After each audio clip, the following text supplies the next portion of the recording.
Pant shirt کی خریداری الہی بخش کے لیے بڑا مسئلہ تھا۔ اس کا اسے تجربہ نہیں تھا۔ شادی کا خیال نہیں ہوتا تو وہ خالی ہاتھ ہی واپس آ جاتا۔ اگلی صبح اس کے لیے آزمائش کی صبح تھی۔ وہ دوپہر تک گاڑی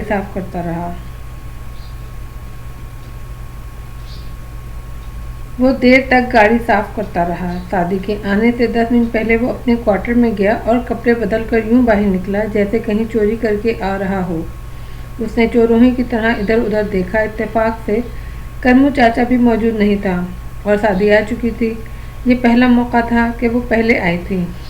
اسے دیکھ کر مسکرائی۔ السلام علیکم الہی بخش۔ یہ پہلا موقع تھا اس نے سلام کیا۔ کیا یہ کوئی خاص دن ہے؟ الہی بخش نے سوچا۔ وعلیکم السلام شادی بی بی۔ الہی بخش نے اس کے لیے دروازہ کھولا۔ سالگرہ مبارک ہو الہی بخش، شادی نے گاڑی میں بیٹھتے ہوئے کہا۔ الہی بخش کی سمجھ میں پہلے تو کچھ بھی نہ آیا اور جب بات سامنے آئی تو اسے زبردست ذہنی جھٹکا لگا۔ اس نے تاریخ یاد کرنے کی کوشش کی لیکن اسے کچھ یاد نہ آیا۔ بالآخر اس نے شادی سے پوچھا، آج کیا تاریخ ہے بی بی؟ اپریل۔ الہی بخش کو حیرت ہوئی۔ یہ واقعی اس کی سالگرہ کا دن تھا۔ اسے خود یاد نہیں رہا تو اس میں حیرت کی کیا بات؟ وہ جہاں کا تھا وہاں ان نخروں چونچنوں کو اہمیت نہیں دی جاتی تھی۔ پھر بھی اسے بہت اچھا لگا کہ شادی نے اسے اہمیت دی، مگر حیرت اپنی جگہ تھی کہ شادی کو معلوم کیسے ہوا۔ اس نے یہ بات شادی سے پوچھ ہی لی۔ تم نے ہی تو بتائی تھی یہ تاریخ۔ میں نے؟ الہی بخش نے حیرت سے کہا۔ ہاں، میں تم سے تمہارے متعلق پوچھتی رہتی ہوں۔ مجھے تو بہت کچھ معلوم ہے تمہارے بارے میں، تمہارا پتہ بھی ہے میرے پاس۔ الہی بخش کو احساس ہوا کہ وہ بہت زیادہ باتیں کرتا رہا ہے، لیکن نہیں، باتیں تو شادی بہت کرتی تھی، بلکہ وہ سوال کرتی تھی اور وہ صرف جواب دیتا تھا۔ اس کا مطلب ہے وہ واقعی اس کے بارے میں بہت کچھ جانتی ہے، یعنی وہ اس کی پرواہ کرتی ہے۔ اس پر الہی بخش نے دل ہی دل میں خود کو ڈپٹ دیا۔ خوش فہمی پالنے کی اس کے پاس گنجائش نہیں تھی۔ زمین اور آسمان کبھی نہیں ملتے۔ ہاں، آسمان نوازش کے بادلوں سے زمین کی سیرابی کا سامان ضرور کرتا رہتا ہے۔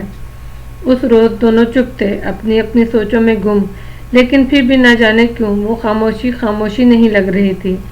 الہی بخش نے گاڑی روکی۔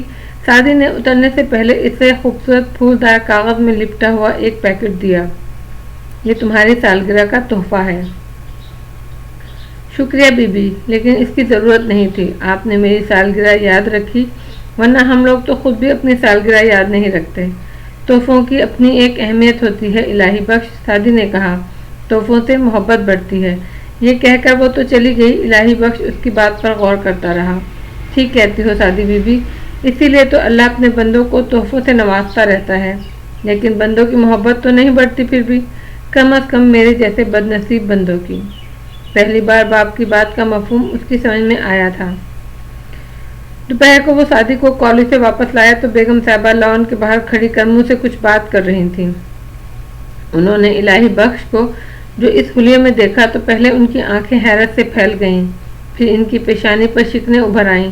یہ تم ہو الہی بخش؟ ادھر تو آؤ ذرا، انہوں نے پکارا۔ الہی بخش سمجھ گیا کہ عزت افزائی کے فوراً بعد بے عزتی کا لمحہ بھی آ گیا ہے۔ یہ بھی رب کی عنایت ہے کہ سر میں غرور اٹھنے نہ پائے اور سر میں کوئی سودا جگہ نہ بنائے۔ وہ چھوٹے چھوٹے قدم اٹھاتا بیگم صاحبہ کی طرف بڑھا۔ یہ کیا حلیہ بنا رکھا ہے الہی بخش؟ بیگم صاحبہ نے کڑے لہجے میں اس سے پوچھا۔ میں سمجھا نہیں بیگم صاحبہ، پینٹ شرٹ پہن کر شہری بابو بننے کا شوق کب سے ہو گیا تجھے؟ بیگم صاحبہ نے زہریلے لہجے میں کہا۔ مجھے ایسا کوئی شوق نہیں، نہ کبھی ہوگا، لیکن الہی بخش کا لہجہ سخت ہونے لگا۔ اسی وقت اپنی کتابیں ہاتھ میں لیے شادی بھی وہاں آ گئی۔ کیا بات ہے امی؟ الہی بخش نے سر گھما کر اسے دیکھا۔ وہ اسے ہی دیکھ رہی تھی، اس کی نگاہوں میں التجا تھی۔ الہی بخش موم ہو گیا۔ تمہیں کیا ضرورت ہے بیچ میں بولنے کی؟ بیگم صاحبہ شادی پر الٹ پڑی۔ ضرورت اس لیے ہے کہ یہ میرا ڈرائیور ہے۔ میں نے پہلے بھی کہا تھا اس کے لیے وردی ضروری ہے۔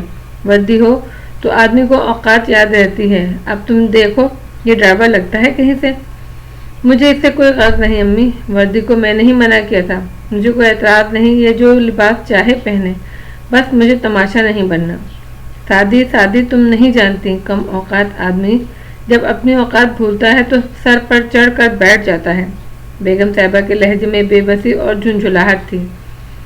میں اپنی اوقات نہیں بھولا بیگم صاحبہ، نہ کبھی بھولوں گا، الہی بخش نے تحمل سے کہا۔ مجھے یاد ہے کہ میں فٹ پاتھ پر بیٹھنے والا پینٹر ہوں، میں کبھی آپ کے سر نہیں چڑھوں گا۔ تو پھر یہ کپڑے کیوں پہنے ہیں تو نے؟ اس لباس میں سعدی کو گاڑی میں بٹھا کر کیوں لے کر گیا؟ میں کہہ رہی ہوں امی کہ مجھے اس پر کوئی اعتراض نہیں، سعدی نے غصے لہجے میں کہا، اور الہی بخش صرف مجھ کو جواب دے، اگر آپ کو اختلاف ہے تو آپ بے شک اس سلسلے میں پاپا سے بات کر سکتی ہیں۔ مجھے کوئی دوسرا ڈرائیور ملے گا تو پھر بھی یہی کچھ ہوگا، بات صرف الہی بخش کی نہیں۔ ٹھیک ہے، آج اس سلسلے میں بات ہوگی، پھر دیکھوں گی تم بھی بہت آپے سے باہر ہو رہی ہو۔ بیگم صاحبہ نے سعدی کو لتاڑا۔ اچھا اب اندر چلیں۔ سعدی پیر پٹکتے اندر چلی گئی۔ اس کے جانے کے بعد بیگم صاحبہ الہی بخش کی طرف مڑی۔ دیکھو الہی بخش، یہ تمہارا روزی کا معاملہ ہے، میں اس میں کوئی خرابی نہیں چاہتی، یہ بہت گناہ کا کام ہے، لیکن میں بہت عاجزی سے آپ سے ایک عرض کروں۔ الہی بخش نے ان کی بات کاٹ دی۔ سچ یہ ہے کہ میں فٹ پاتھ کی مزدوری میں بہت خوش تھا، اپنی اوقات میں رہنے والا بندہ جو ٹھہرا اور رزق دینے والا اللہ ہے۔ آپ اس معاملے میں میرے ساتھ کوئی رعایت نہ کریں تو پھر یہاں نوکری کیوں کر رہے ہو؟ چلے جاؤ فٹ پاتھ پر۔ بیگم صاحبہ نے جل کر کہا، میں تمہیں فارغ کر دیتی ہوں۔ بات آپ کی نہیں، صاحب جی کی ہے۔ صاحب جی فٹ پاتھ والوں کو عزت دینے والے ہیں، اس سے میں انکار نہیں کر سکتا۔ آپ ان سے بات کر کے مجھے فارغ کرا دیں، میں ہنسی خوشی چلا جاؤں گا۔ بہت چالاک ہوتے ہو تم غریب لوگ، بیگم صاحبہ نے زہریلے لہجے میں کہا۔ اتنی تنخواہ چھوڑ کر ہنسی خوشی چلے جاؤ گے، مگر وہ بے وقوف شخص جو مل گیا ہے تمہیں، خوب عیش کرو۔ الہی بخش کا چہرہ تمتما اٹھا۔ تنخواہ کی بات نہیں، میں 3 وقت کی روٹی پر بھی یہاں نوکری کر سکتا ہوں، صاحب جی کہہ کر تو دیکھیں۔ نہ وہ کہیں گے نہ تم جاؤ گے۔ چلیں آج میں خود بات کر لیتا ہوں صاحب جی سے کہ مجھے آزاد کر دیں۔ بیگم صاحبہ گڑبڑا گئیں، جانتی تھی اس معاملے میں شیخ صاحب سخت ہو جائیں گے اور وہ احسان ماننے والے آدمی تھے، ان کی خبر بھی لے لیں گے۔ نہیں نہیں، اس کی ضرورت نہیں الہی بخش، انہوں نے نرم لہجے میں کہا، بس اپنے اوقات میں رہو، آئندہ ان کپڑوں میں گاڑی کبھی نہ چلانا۔ اب اپنے کوارٹر میں جاؤ۔ الہی بخش اپنے کوارٹر میں چلا گیا۔ الہی بخش نے وہ پینٹ اور شرٹ اور جوتے اپنے صندوق میں رکھ دیے۔ اس نے عہد کیا کہ اب وہ انہیں کبھی نہیں پہنے گا۔ ایک لمحے کو اس نے سوچا انہیں جلا دے، لیکن فوراً اس خیال کو رد کر دیا۔ وہ تو سادگی کی عنایت کی نشانیاں تھیں، وہ تو سنبھال کر رکھنے والی چیزیں تھیں۔ اسے اس تحفے کے بارے میں بہت تجسس تھا جو سعدی نے اسے دیا تھا۔ اس نے سوچا تھا کہ رات کو سوتے وقت دیکھے گا کہ سعدی نے اسے کیا دیا ہے، مگر شام تک اس کا ضبط جواب دے گیا۔ اس نے اپنے کوارٹر کا دروازہ اندر سے بند کیا اور بڑی نزاکت سے پیکٹ کے اوپر کاغذ کو کھولنے لگا، اس طرح کہ وہ پھٹے بھی نہ۔ پیکٹ سے ایک کارڈ بھی منسلک تھا، اس پر لکھا تھا، الہی بخش کے لیے سالگرہ کی دلی مبارکباد اور نیک خواہشات اور خلوص و محبت کے ساتھ، سعدی۔ الہی بخش نے کارڈ کو ایک طرف رکھ دیا، پھر اس نے پھولدار کاغذ بھی وہیں رکھ دیا۔ کاغذ ہٹنے کے بعد اندر سے ایک پیکٹ نکلا۔ اس نے پیکٹ کو کھولا تو ایک پیکنگ برآمد ہوئی۔ پیکنگ میں سے ہلکے نیلے رنگ کی ایک خوبصورت بوتل نکلی جس میں زرد رنگ کا کوئی سیال بھرا ہوا تھا اور خوشبو تھی، انگریز خوشبو۔ الہی بخش نے بوتل کے منہ پر لگے ہوئے کور کو ہٹایا، وہ اسپرے تھا۔ الہی بخش چند لمحے محبت سے اسے دیکھتا رہا، پھر اس نے بوتل کے ٹاپ کو دبایا۔ سیال کی پھوار اس پر گری، اس کا پورا کوارٹر مہک گیا۔ وہ بہت بھینی اور دلربا خوشبو تھی۔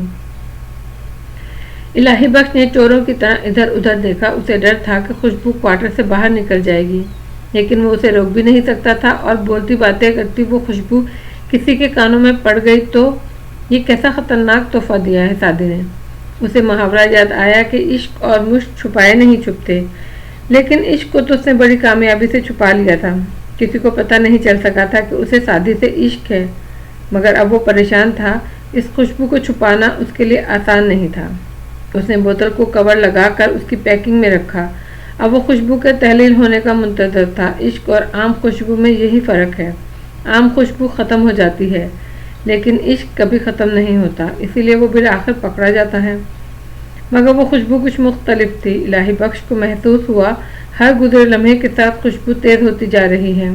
جب وہ خوشبو پھیلی تھی تو منہ بند کلی کی طرح تھی، اور اب جیسے خوشبو کی وہ منہ بند کلی کھل رہی تھی۔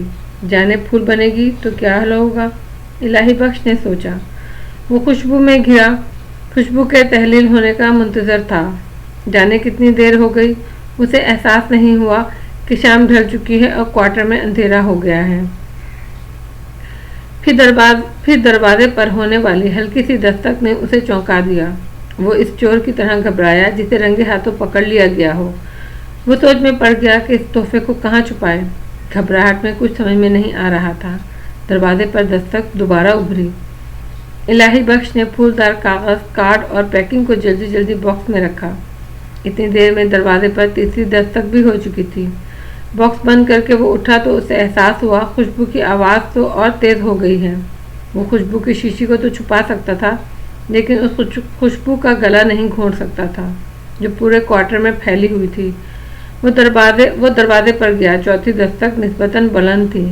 کون ہے؟ اس نے پوچھا۔ دروازہ کھولو، میں ہوں، سعدی۔ الہی بخش کا دماغ بھگ سے اڑ گیا۔ سعدی؟ اور یہاں؟ وہ پتھر کا بت بن گیا۔ ساکت، صامت۔ دروازہ کھولو الہی بخش۔ الہی بخش نے دروازہ کھول دیا۔ سعدی ہوا کے جھونکے کی طرح اندر آ گئی۔ کیا بات ہے، سو رہے تھے اس وقت؟ اس نے پوچھا۔ نہیں، ہاں، کوارٹر میں اندھیرا کر رکھا ہے، لائٹ کیوں نہیں جلائی؟ بس آنکھ لگ گئی تھی، سوری میں نے تمہیں ڈسٹرب کیا۔ ارے نہیں سعدی بی بی، آپ بتائیں کہیں چلنا ہے؟ نہیں، کہیں نہیں جانا، سعدی نے کہا۔ میں تم سے ملنے آئی ہوں، اپنا کوارٹر نہیں دکھاؤ گے؟ کیوں نہیں سعدی بی بی، یہ آپ لوگوں کا ہی دیا ہوا ہے، الہی بخش نے کہا۔ لیکن پھر بیگم صاحبہ کہیں گی کہ میں اپنے اوقات بھول رہا ہوں۔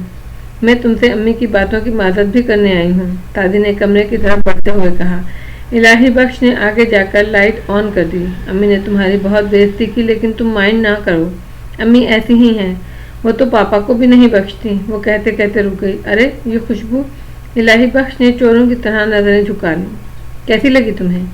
بہت اچھی ہے سعدی بی بی، الہی بخش نے کہا۔ وہ کہنا چاہتا تھا مگر بولتی بہت ہے، لیکن اس نے یہ بات نو کے زباں پر روک لی۔ میں دراصل تم سے معافی مانگنے آئی ہوں، سعدی نے کہا۔ میری بات ماننے کی وجہ سے تمہاری اتنی بےعزتی ہوئی۔ ایسی باتیں نہ کریں سعدی بی بی، آپ نہیں جانتی میں نے زندگی بھر یہی کچھ دیکھا، یہی کچھ بھگتا ہے۔ کراچی سے تو مجھے بہت محبت ہے کہ یہاں مجھے عزت اور محبت ملی ہے، یہاں آپ جیسے بڑے لوگوں سے بھی برابری کا احساس ملا ہے مجھے، ورنہ ایبٹ آباد میں کیا تھا، جو لاہے کی اولاد، جسے سادات کو بھی تنظیم دینی تھی اور خواتین کو بھی۔ میری تو اپنی نظروں میں بھی کوئی عزت نہیں تھی وہاں، آپ مجھے شرمندہ نہ کریں، میں نے برا نہیں مانا، کراچی میں صرف بیگم صاحبہ کا سلوک ہی ایسا ہے جس سے مجھے گھر یاد آ جاتا ہے، پھر بھی میں تم سے شرمندہ ہوں، آپ ایسی باتیں نہ کیجیے۔ سعدی اب کمرے کا جائزہ لے رہی تھی۔ اپنا کمرہ بہت صاف ستھرا رکھتے ہو تم، اس نے ستائشی لہجے میں کہا۔ پھر وہ کتابوں کی چھوٹی سی الماری کی طرف بڑھی۔ ارے واہ، کتابیں تو اچھی خاصی ہیں تمہارے پاس۔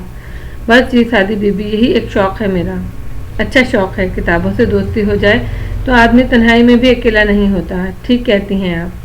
سعدی وہاں کھڑی کتابوں کے عنوان دہراتی رہی۔ سڑک واپس جاتی ہے، برف کا پھول، شکست، ایک وائلن، سمندر کے کنارے، طوفان کی کلیاں، ایک گدھے کی سرگزشت، گدھے کی واپسی، گدھا نیفا میں، درد کی نہر۔ کرشن چندر بہت پسند ہے تمہیں؟ اس نے پوچھا۔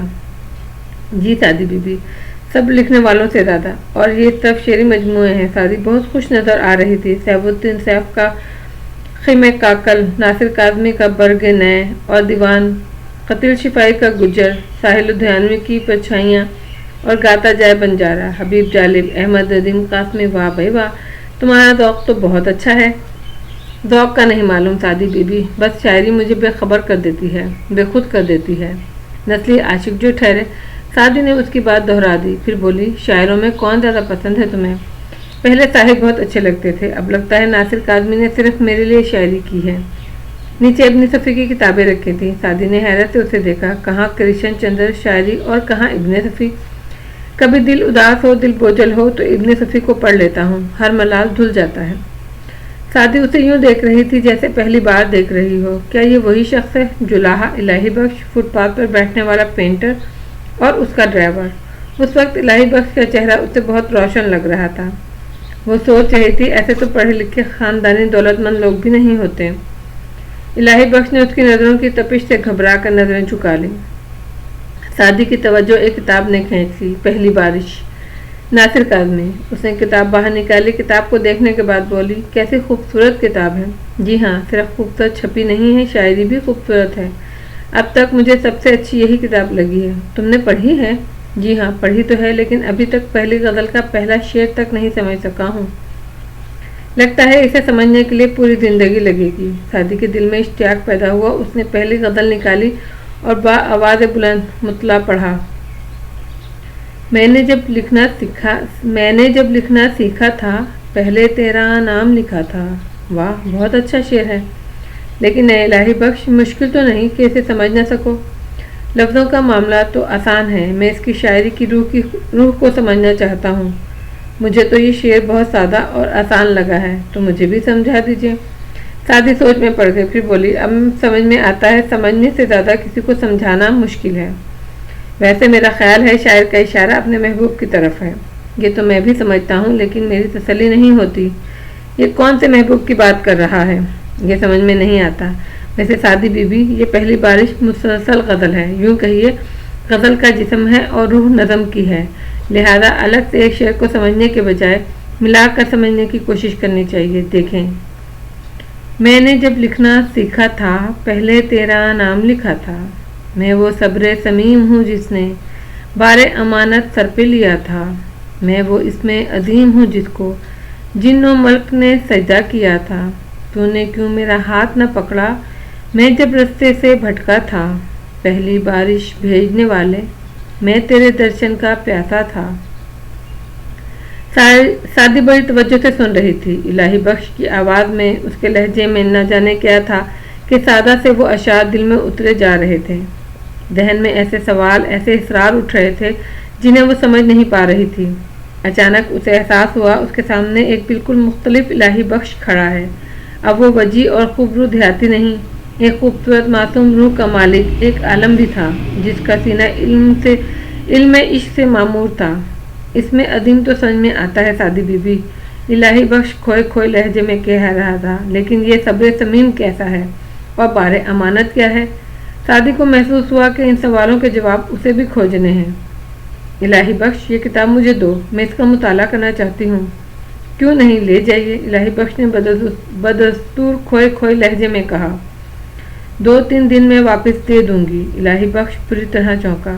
یہ تو میرے خیال میں اس کتاب کی توہین ہے، وہ بولا۔ ایک بات کہوں، آپ برا تو نہیں مانیں گی؟ کہو، میں برا نہیں مانوں گی۔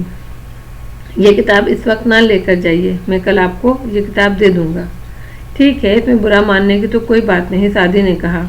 اچھا الہی بخش، اب میں چلتی ہوں، شب بخیر۔ شب بخیر سعدی بی بی۔ وہ چلی گئی تو الہی بخش کو اپنا کوارٹر ویران لگنے لگا، جیسے باہر آ کر رخصت ہو گئی ہو، لیکن خوشبو کی آواز اور بلند ہو گئی۔ وہ اپنے شباب پر تھی۔ اگلے روز الہی بخش سعدی کو کالج چھوڑ کر آیا اور ناشتہ کرنے کے بعد باہر چلا گیا۔ وہ واپس آیا تو کرم دین کے کوارٹر میں چلا گیا۔ کرم دین کئی دن سے اسے کہہ رہا تھا کہ گھر بھیجنے کے لیے خط لکھوانا ہے۔ الہی بخش نے اس کا خط لکھ دیا۔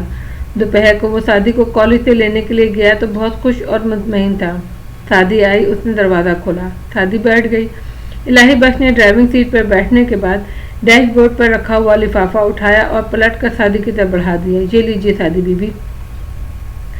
سعدی نے کچھ کہے بغیر لفافہ لیا اور اس میں موجود چیز نکالی۔ وہ ناصر کاظمی کا شعری مجموعہ پہلی بارش تھا۔ وہ کھل اٹھی۔ یہ آپ کے لیے ہے، الہی بخش نے کہا۔ آپ کو تحفہ دینے کی تو میری اوقات نہیں، جو چاہے سمجھ لیں۔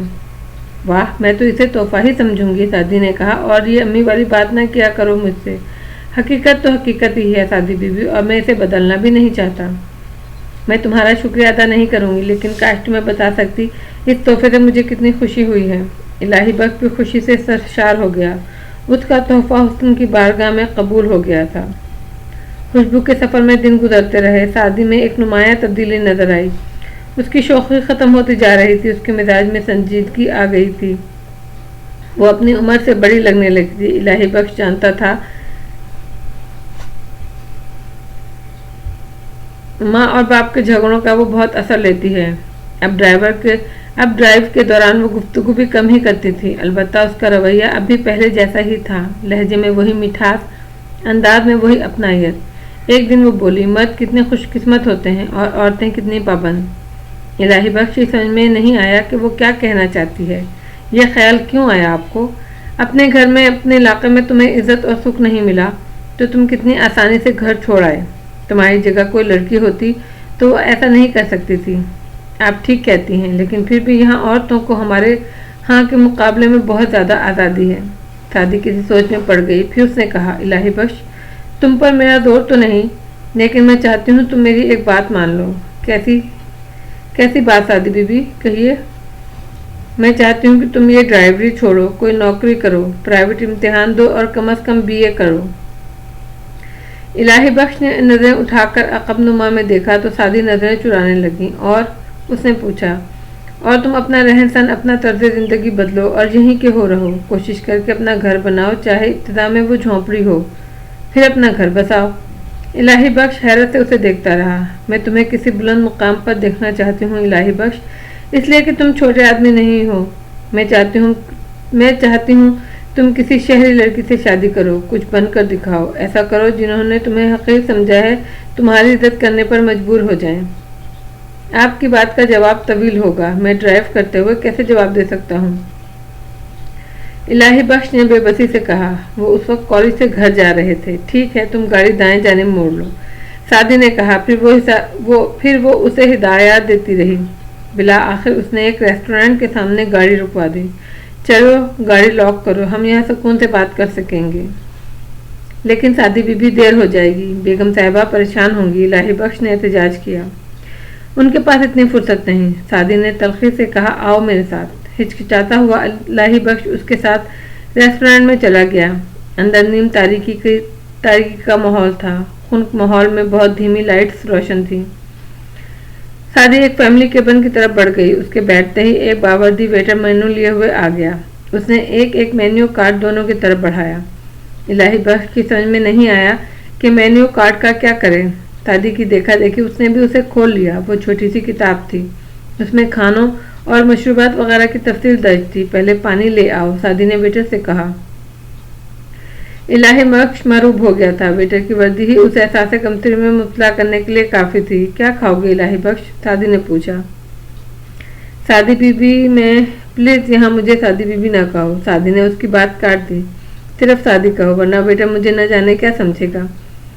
بہت مشکل کام ہے، الہی بخش ہچکچایا۔ میری خاطر کرنا ہوگا، سعدی نے کہا۔ پھر پوچھا، کیا کھاؤ گے؟ کھانا تو گھر پر ہی کھاؤں گا سعدی بی بی، وہ کہتے کہتے رکا۔ پھر میرا مطلب ہے سعدی۔ اسے سعدی کہنا عجیب لگا، لیکن اچھا بھی۔ اس کے اندر خود اعتمادی پیدا ہونے لگی۔ نہیں الہی بخش، کھانا یہیں کھائیں گے، تو جو جی چاہے منگوا لیں۔ ویٹر ٹھنڈے پانی کی بوتل اور گلاس لے آیا۔ سعدی نے اسے آرڈر نوٹ کرایا اور چلا گیا۔ سعدی بی بی، پھر وہی بی بی کا دم چلا۔ سعدی نے چڑھ کر کہا، تم مجھے دلیل کراؤ گے؟ نہیں، ایسا نہیں ہوگا، بس عادت سی ہو گئی ہے نا، الہی بخش نے معذرت خواہ لہجے میں کہا۔ لیکن سعدی بی بی، نہیں سعدی، آپ مجھے گناہگار کر رہی ہیں۔ میرا نام لینا گناہ ہے تمہارے لیے؟ سعدی نے اس پر آنکھیں نکالی۔ ہاں جی، میرے نزدیک تو یہ گناہ ہی ہے۔ تم آخر سمجھتے کیا ہو مجھے؟ بس سعدی، آپ بہت بلند ہے، بہت اونچی، آپ آسمان ہیں، میں زمین۔ اسی لیے تو کہتی ہوں کہ میں تمہیں کسی بلند مقام پر بڑا آدمی دیکھنا چاہتی ہوں۔ پھر تم مجھے سعدی کہو گے اور تمہیں پرواہ بھی نہیں ہوگی۔ ایسا تو کبھی نہیں ہوگا، اس لیے کہ میں یہ نہیں چاہتا۔ وہ کچھ اور بھی کہتا، لیکن ویٹر کھانا لے آیا اور سعدی نے ہاتھ کے اشارے سے اسے منع کر دیا۔ ویٹر کھانا رکھ کر چلا گیا۔ الہی بخش کو چھری، کانٹے اور نیپکن دیکھ کر وحشت ہونے لگی۔ سعدی نے پلیٹ میں بریانی نکالی اور اس کی طرف بڑھا دی۔ پھر وہ پلیٹ میں بریانی نکالنے لگی۔ پلیٹ اپنے سامنے رکھ کر اس نے نظریں اٹھائیں تو الہی بخش ویسے ہی بیٹھا تھا۔ کیا بات ہے، کھانا شروع کرو نا۔ ہاں، کباب بھی لے لو۔ میں جس طرح کھانا کھاؤں گا اس میں آپ کو بےعزتی ہوگی۔ میں تمہیں سکھا دوں گی، مجھے دیکھو۔ یہ کہہ کر سعدی نے نیپکن سامنے پھیلایا اور چھری کانٹا سنبھال لیا۔ الہی بخش نے بھی اس کی تقلید کی۔ بہت مشکل لگ رہا ہے، سعدی نے پوچھا۔ نہیں، لیکن اچھا نہیں لگ رہا ہے۔ کیوں؟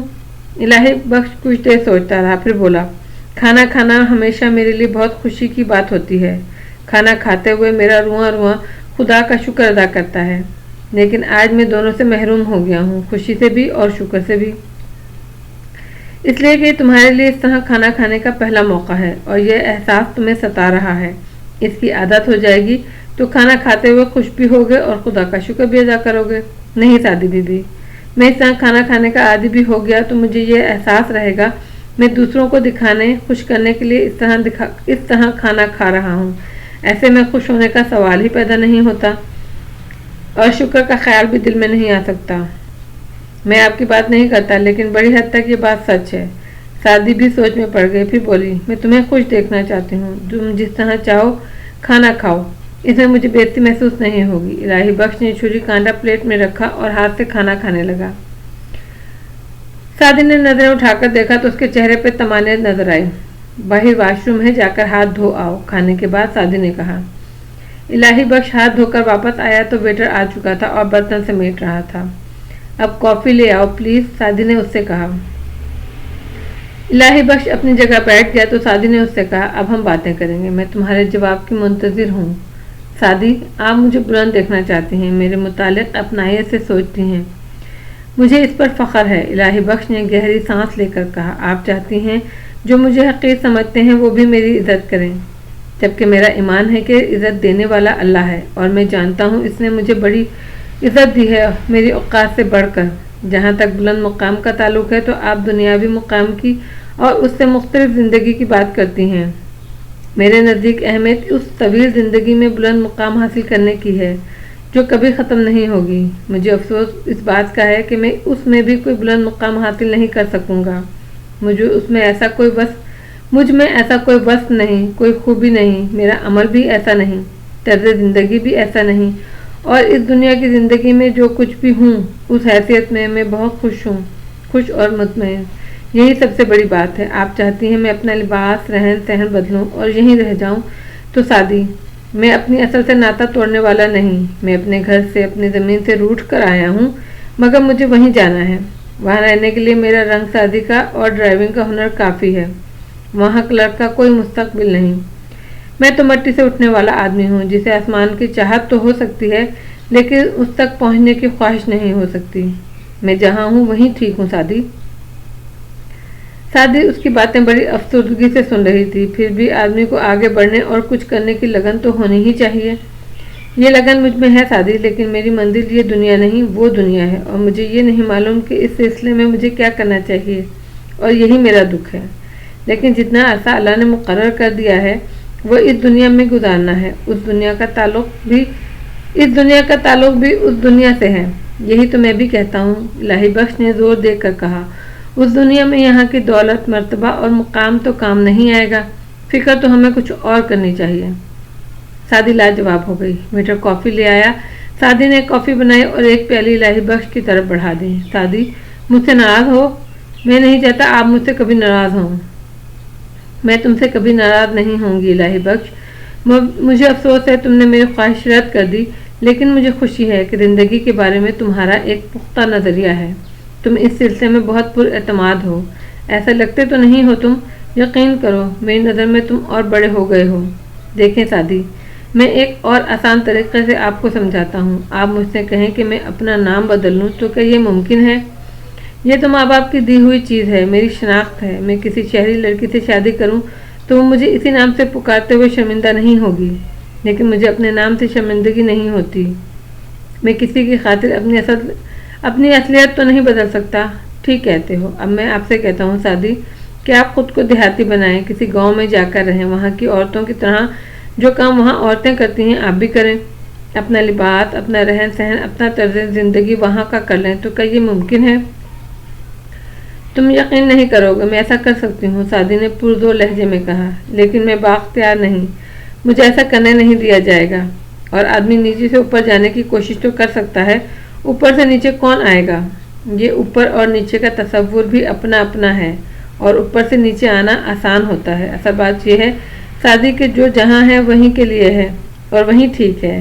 ٹھیک ہے الہی بخش، بیرا بل رکھ کر گیا تو سعدی نے تشتری میں 100 کا ایک نوٹ رکھ دیا۔ آؤ چلیں۔ اس دن کے بعد سعدی بالکل بدل کر رہ گئی۔ الہی بخش محسوس کرتا تھا کہ تبدیلی اس میں بھی آئی ہے، لیکن سعدی تو پہلے والی سعدی نہیں رہی۔ یہ نہیں کہ اس کے رویے میں کوئی تبدیلی آئی ہو۔ گاڑی میں وہ اب بھی اسی کونے میں بیٹھتی تھی، اس کا چہرہ دیکھنے کے لیے الہی بخش کو صرف عقب نما کی طرف نظر اٹھانا پڑتی تھی، لیکن اب عقب نما میں اسے مختلف منظر دیکھنے کو ملتا تھا۔